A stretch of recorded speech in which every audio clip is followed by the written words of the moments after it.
Всем привет, с вами вновь проект Акасса, и сегодня мы рассмотрим очень интересную тему. Когда и как появились страны или станы Центральной Азии? Мы живем в большом регионе под названием Центральная Азия, который состоит из 5 стран: Казахстан, Кыргызстан, Таджикистан, Туркменистан и Узбекистан. Слово «стан» означает в переводе с древнеиранских языков «страна» или «земля». Таким образом, Казахстан — это земля казахов, Таджикистан — страна таджиков и так далее. Как независимые государства, наши 5 стран появились на свет в 1991 году в связи с распадом Советского Союза. Однако, что этому предшествовало и при каких исторических обстоятельствах они образовались и как они оказались именно на нынешних территориях, вот это уже совершенно другой вопрос. Для начала давайте определим значение слова «страна». Страна — это исторически сложившееся духовное единство между народом и населяемой им территорией. Как показывает мировая история, страны рождаются и исчезают вследствие крупных судьбоносных событий, таких как войны, переселение народов, климатические изменения и эпидемии. В истории стран Центральной Азии таким событием, безусловно, стало завоевание этого региона Чингисханом в XIII веке. Салам алейкум! До появления нынешних 5 государств Центральной Азии в этом регионе существовали совершенно другие народы и страны. Саки, тюрки, персы, кыпчаки, карлуки, огузы и так далее. Между народами региона издревле существовали тесные политические, торговые и культурные связи. Каждый из этносов занимал определенную территорию, имел свою самобытную культуру и жил в соответствии со своими традициями. И хотя время от времени между ними происходили войны, в целом же в регионе сохранялось определенное равновесие. Однако все изменилось в XIII веке. Грозные монгольские полчища Чингисхана огнем и мечом покорили все народы Центральной Азии и насильно включили их в состав своей огромной военной империи. XIII век был веком триумфа монгольских завоевателей, создавших огромную империю, которая простиралась на востоке до Тихого океана, на западе до Средиземного моря, на юге до вод Индийского океана. Чингисхан and Partners. Если есть на свете рай, мы захватим этот край. Монгольские ханы из династии чингизидов обладали неограниченной властью над завоеванными странами. Чтобы сохранить свое господство над покоренными народами, наследники Чингисхана стремились подавить их народное и национальное самосознание. И в этих целях они проводили политику по раздроблению, перемешиванию, выселению их с родных земель, а также уничтожали представителей духовно-интеллектуальной элиты. Но пока Монгольская империя была едина и сильна, любые попытки подчиненных народов освободиться были безуспешны. Однако уже в XIV веке среди правящей элиты чингизидов резко усиливается борьба за власть.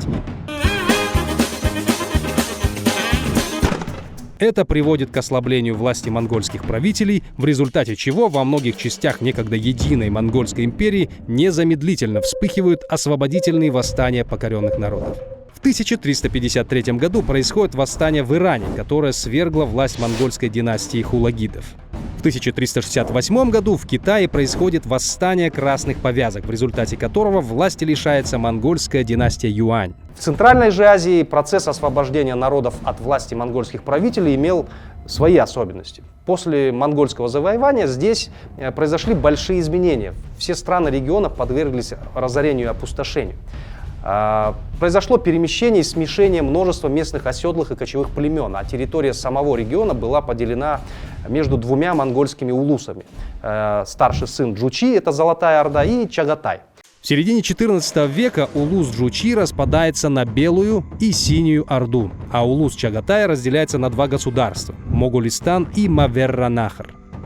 Следующий, XV век, стал эпохой окончательного заката монгольских улусов и временем возникновения современных стран Центральной Азии. В первой половине XV века в регионе существовало 3 крупных государства, которые были последними осколками Монгольской империи. Государство хана Абулхаира, империя тимуридов и Моголистан. Государство кочевых узбеков хана Абулхаира занимало степные территории на северо-западе Центральной Азии. Кочевые узбеки были молодым этносом, который сложился в конце XIV века. Основой идентичности этого народа стала традиция, заложенная знаменитым ханом-узбеком, правившим в Золотой Орде в 1313 по 1340-е годы. Как известно, основой монгольской империи служил свод законов Чингисхана, называвшийся Великая Яса. Великая Яса закрепляла господствующий статус всех чингизидов и монголов над завоеванными народами и землями. Так вот, Узбек-хан был первым из монгольских правителей Золотой Орды, кто осмелился нарушить эту традицию. Он отошел от заветов Великой Ясы и утвердил в качестве государственной религии ислам. В итоге к концу XIV века у части кочевых тюркских и монгольских племен сформировалась новая идентичность на основе исламской религии. Эти племена считали себя продолжателями традиций Узбек-хана и поэтому стали называться узбеками. Однако среди кочевых племен были и те, кто считал, что наряду с исламом необходимо также придерживаться и исконных кочевых традиций. Конфликт между этими двумя группами племен привел к распаду государства Абул-Хаира в 1465 году. Сторонники степных кочевых традиций, которых возглавляли султаны Керей и Жанибек, не желали подчиняться Абул-Хаиру и потом отделились от него. Через некоторое время Керей и Жанибек вернулись и изгнали сторонников Абул-Хаир-хана из степи. Большая часть степных земель Центральной Азии вошла в созданный ими союз племен, который стал именовать себя именем казах, что в переводе с тюркского языка означало «свободный, вольный человек».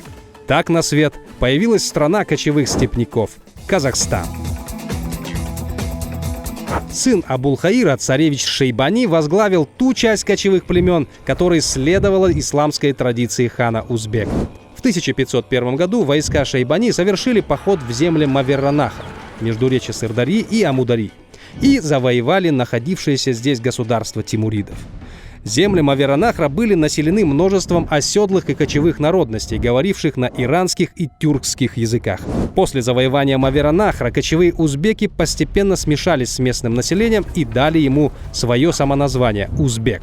Этим было положено начало стране узбеков – Узбекистану. Завоевание кочевыми узбеками Маверраннахра изменило карту расселения тюркоязычных и ираноязычных народностей на юге Центральной Азии. Основная часть ираноязычного населения, включая таджиков, оказалась сосредоточенной к югу междуречья Сырдарьи и Амударьи. Как известно, оседлые ираноязычные народы были древнейшим населением Центральной Азии. А вот возвышение тюркских племен во главе с кочевыми узбеками усилило процесс консолидации и смешения населения ираноязычных народностей на основе их общего древнеиранского и культурного лингвистического наследия. В последующем весь этот ираноязычный ареал региона стал страной таджиков – Таджикистан. В тот же период на рубеже 14-15 веков на побережье Каспийского моря завершился процесс образования туркменского народа. В его состав вошли кочевые племена в основном тюркского происхождения. Идейной программой объединения этих племен стало стремление к возрождению традиционного культурного уклада древних тюркских племен огузов. Именно отсюда берет начало и этноним «туркмен», что означает в переводе «чистокровный, настоящий тюрк». Падение империи тимуридов в 1501 году привело к обретению туркменскими племенами самостоятельности. В результате на карте региона появилась земля Туркмен – Туркменистан. И, наконец, в конце того же 15 века произошел распад государства Моголистан, которое занимало земли Тяньшаня, Семиречья и Восточного Туркестана. Войны с государством тимуридов, а также междоусобная борьба подорвала силы Моголистана. Этим незамедлительно воспользовались покоренные народы, среди которых были и кыргызы. Борьбой кыргызских племен за свою независимость от монгольских ханов руководил легендарный кыргызский правитель Тагай-би, известный также под именем Мухаммед Кыргыза. В конечном счете кыргызы сумели освободиться от власти моголов, и к 1510 году на территории гор Тяньшаня образовалась страна кыргызов – Кыргызстан.